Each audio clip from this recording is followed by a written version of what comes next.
सुरमई 750ला मिळते, पापलेट 1300 रुपयांना, मटण 850 रुपयांना मिळते। आज काय घ्यावे याचा विचार करत लिंबाखाली बसलेलो, तोच एका लेबरचा फोन आला। म्हणाला, साहेब जरा पैशांची नड होती। मी म्हटलं, हां संध्याकाळी बघू। होय साहेब म्हणत त्यानं फोन ठेवला। दुपारी 58 रुपये लिटरची चितळे दुधाची पिशवी, 150 रुपयांचा श्रीखंडाचा डबा आणि 65 रुपयांची लोणच्याची पुडी घेऊन घरी गेलो। घरात गेल्या गेल्या बायकोनं ऑनलाईन मागवलेल्या 3 साड्या दाखवल्या, प्रत्येक साडी 750 रुपयांची। साड्या बघतानाच पुन्हा त्या लेबरचा फोन आला। म्हणाला, साहेब आता जमल का भेटायला? वैतागत म्हणालो, अरे बाबा आता लय ऊन आहे, मी येतो की संध्याकाळी। केविलवाण्या आवाजात तो म्हणाला, साहेब मी आलोय चालत चौकापर्यंत।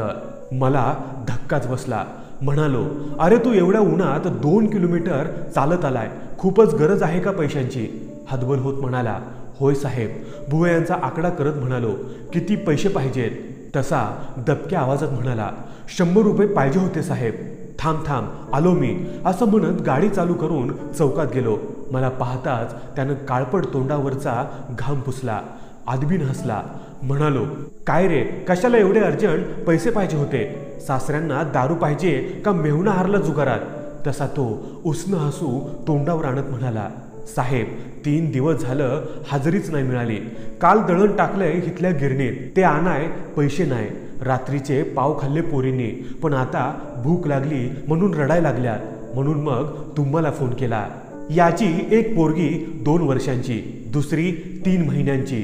दीर्घ उसासा घेत मी त्याच्या हातात 100च्या 2 नोटा टेकवल्या। तसा हसत म्हणाला, एवढे नको साहेब, 100 बास होत्या, पगार झाल्यावर तुम्हाला वापस करीन। त्याच्या उत्तराने तोंडातली थुंकीच सुकली। दोन्ही हात जोडून नमस्कार करत तो गिरणीच्या दिशेने चालत निघाला। माझ्या घरातले मासे, श्रीखंड, दूध, लोणचं सगळं बेचव करीत तो बाजरीचं पीठ आणायला निघाला होता।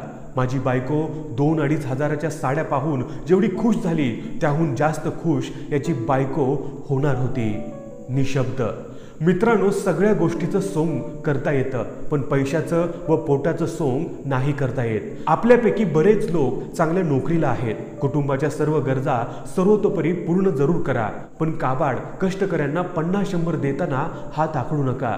आज मजुरांचे दिवस वाईट आहेत, बऱ्याच लोकांवर खरोखर कठीण प्रसंग आहे। मित्रांनो, या व्हिडिओबद्दल तुमचं मत काय हे आम्हाला कमेंट करून जरूर कळवा।